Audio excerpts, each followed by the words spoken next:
In this video, I'm breaking down everything you need to know about sales tax exemptions for Amazon FBA, what it is, how it works, and how you apply for it. I'll walk you through the steps to get your exemption set up and how you can use it across multiple online retailers to save money on inventory.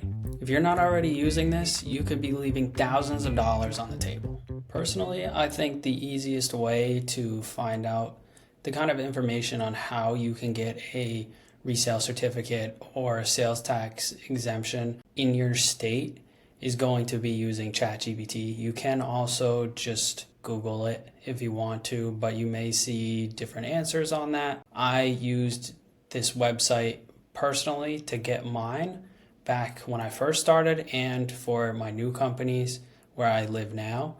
So I think this would be the best option. But what I'm going to do here is just type in for the example of when I did it the first time. So I'm going to ask, how do I get my resale certificate or sales tax exemption in New York? Because that's where I started selling at and they don't have a sales tax exemption already. So also this is going to be able to give me some confirmation if this is actually true, because I've done this in the past. So to get a sales tax certificate of authority, that is correct. In New York, you do need a certificate of authority to be able to collect sales tax, which in our case, selling on Amazon, we don't actually collect the sales tax from customers. Amazon does that all for us. But for the purpose of the government, you do need to, be approved to collect sales tax before you can get sales tax exemption. It's a little bit of a weird process, but it's still how it works. And that might be different in your state where you don't need something like this. But in my case, I had to file tax returns for sales tax every year with the government. It all kind of just applies to your own state. So if you live in California, you would just replace this New York with California and any other state that collects sales tax. If you live in a state that already doesn't collect sales tax or doesn't make you pay sales tax, then you don't need to worry about this. The next step, which is also correct, we need a form to have a resale certificate. And I'll show you what that looks like for New York, and it possibly will look very similar across different states or just have the same kind of information. So these two things are correct. Now, it didn't give me any links for these documents. So I'm just going to ask it to give me the links to apply for both of those. And then we're going to get an example here just for this. And it didn't give me the actual links. Oh, it did right here. Okay. So we can do that. And then those are the same. So we're going to need this here. So this is just going to be to create your account, to register. And then this is going to be for the form. So while I'm showing you this, the purpose of this is just so that way you don't have to pay extra money on your buy costs. You'll get the products cheaper than a lot of people because not everybody thinks to get a resale certificate or a sales tax exemption, and you're going to make more money and be able to compete on more products. The other thing with this is not every retailer is going to accept this because a lot of big companies don't want to sell to resellers. And I have a list that I've compiled across looking at a bunch of different people's feedbacks that I know and that I'm in their network of, and put that list together with yeses, nos, and then possibilities. Just kind of depends on your situation. So this is generally what a resale certificate looks like. It's going to have these boxes on the left-hand side or wherever. Just for this example, I'm going to say where it is on this sheet, maybe in different positions on your resale certificate for your state. But this is going to be where you would generally leave blank because you're not the seller in this aspect. You're the purchaser. So you're going to put your information into these boxes here, wherever to ask for name of purchaser. Usually you're going to leave the seller part blank if you're submitting it online. If you're working with like a wholesale company or somebody like that, they may give you their information to put into these boxes, which you're going to want to do if they ask you to do that. But in my experience with retailers, you're not normally going to have to put this in here. They're going to fill it out on their end, however their process works. You're going to want them all to be normally blanket certificates. That just means that it's an open-ended agreement and that it will go on for the eternity of you buying products from that supplier. If you do a single use certificate, it's going to be, like I said, temporary vendors, and it's usually for like one-time purchases, stuff like that. But in our business, there's not a lot of times that you're going to get a one-off purchase from somebody. Then for here, you can do whatever you see fit. I usually put like retail business or retail sales, and then principally sell like general retail merchandise, something like that. Just broad, because you don't want to lock it into one specific category of products or anything like that.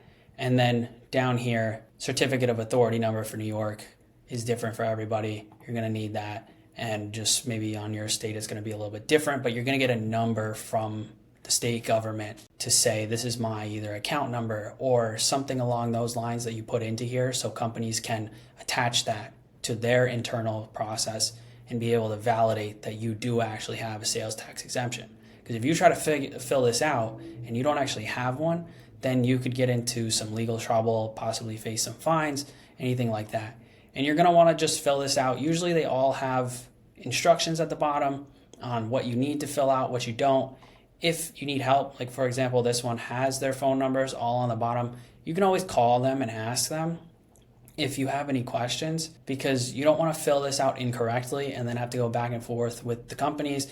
And usually you just have to do this one time and send everybody an open-ended part right here, and then all your information will be there. So you want to make sure that you have it right, especially if you're doing multiples at once. The other thing to note before we get into the stores that accept these and don't, you're going to need one of these or possibly two of them if your prep center is in a different state that does collect sales tax. So if you don't have a prep center in a sales tax free state, you're going to need to get a resale certificate for that state. That goes into a lot of other, complications maybe, or just extra work to do, because if you fill one out for your state where your company is, you're going to not have a sales tax exemption in the state that you're sending the products to.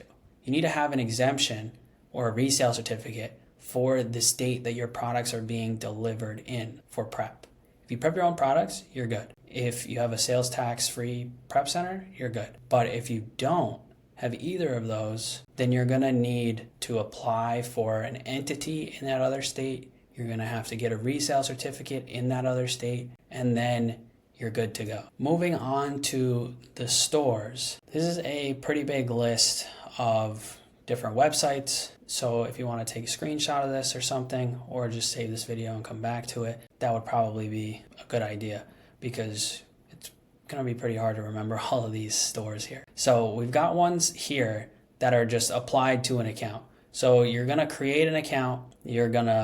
Sometimes it'll be a business account, like Walmart.com. You need a business account. But once you get the account opened up, you're going to either go into your account settings, or you might have to email it to them and say, I'm applying for a sales tax exemption. Or if it's already in the account, like Walmart, they have a place where you can apply to submit your certificate. All of these websites work like that. The ones under here are a little bit of a different process. So for these two, for example, there may be more like this, but these are just all sites that I have come across from just talking to people or reading about them and seeing that they do accept sales tax exemptions.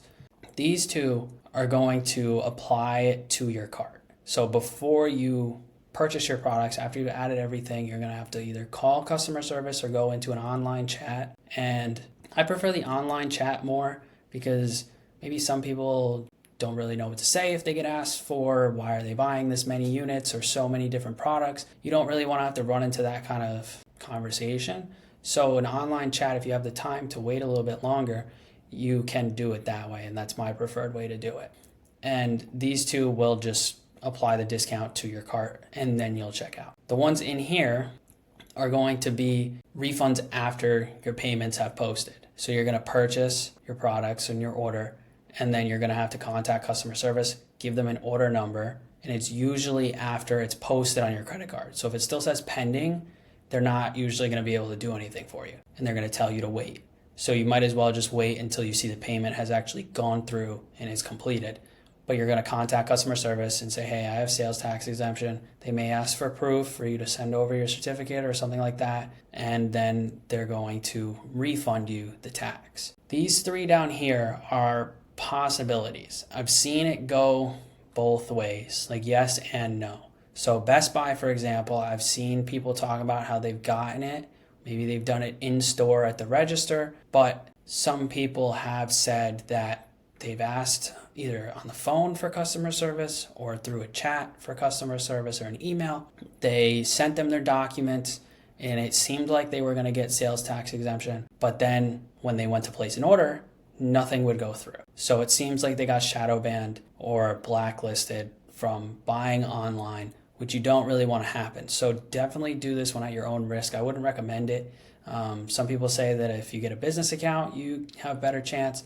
But personally, I just wouldn't want to risk getting banned from a big retailer like these just to try to get a sales tax exemption. Because if you get banned, you're going to lose a lot more money over the long run if you just didn't have a sales tax exemption. Dick's Sporting Goods, online is going to be hard because they want it to be either for like a team or something like that, because it's a sporting goods store. They want it to be for teams, coaches, employees of said things. So what I have seen though is when you go in store and you give them your certificate that you filled out, this form here, you print it out, bring it in, and they will apply it at the register and not really, I guess, ask too many questions is what I've heard. Nike.com, same thing goes. Online, not really going to be possible. But if you go into a Nike store or a Nike outlet, it has been said that it's worked at the registers there. I've personally never done these three just because I don't want to risk anything with these stores. I would rather pay the sales tax than get banned. Under here is going to be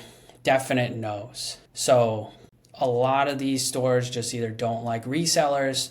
I've actually been banned from this store for a long time because I tried to place an order that had too many units on it, and it's been 3 years now. Still haven't been able to get an order to go through after not even trying for 2.5 years. They still have me on a list.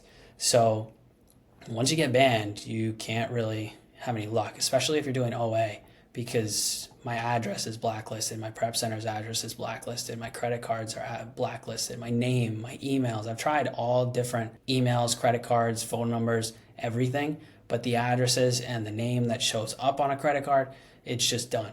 So especially Target, they don't like resellers is what they've publicly said all over the place. You can get orders in of high quantities, but they don't want to sell to resellers intentionally.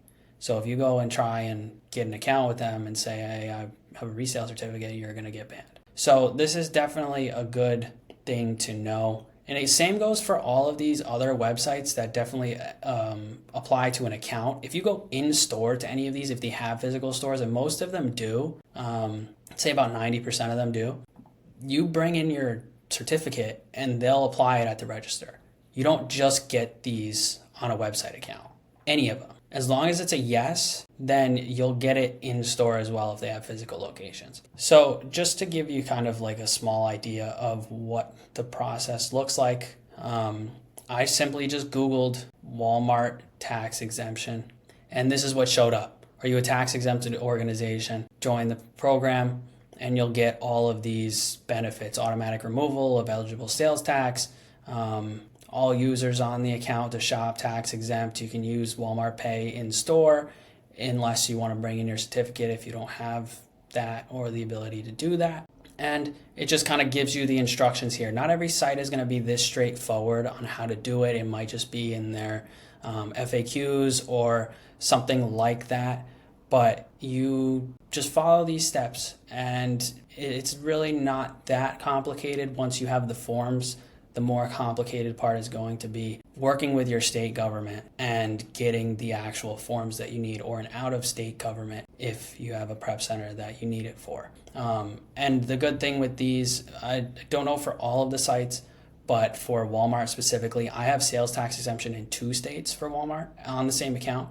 So you can usually add different states to it as long as they are definitely friendly to having sales tax exemptions. If they're not friendly to it and you get one, or you're going to try and do one, just go for the highest priority one at first, and then if you really feel like you need to, go for the second one. But you don't want to push your luck with these kind of things and risk the possibility of getting banned. If you found this video helpful, don't forget to subscribe and leave a comment down below if you have any questions about sales tax exemptions. Also, there's a link in my description if you want any help from me either starting an Amazon business or growing your existing one. Thanks for watching, and I'll see you guys in the next video.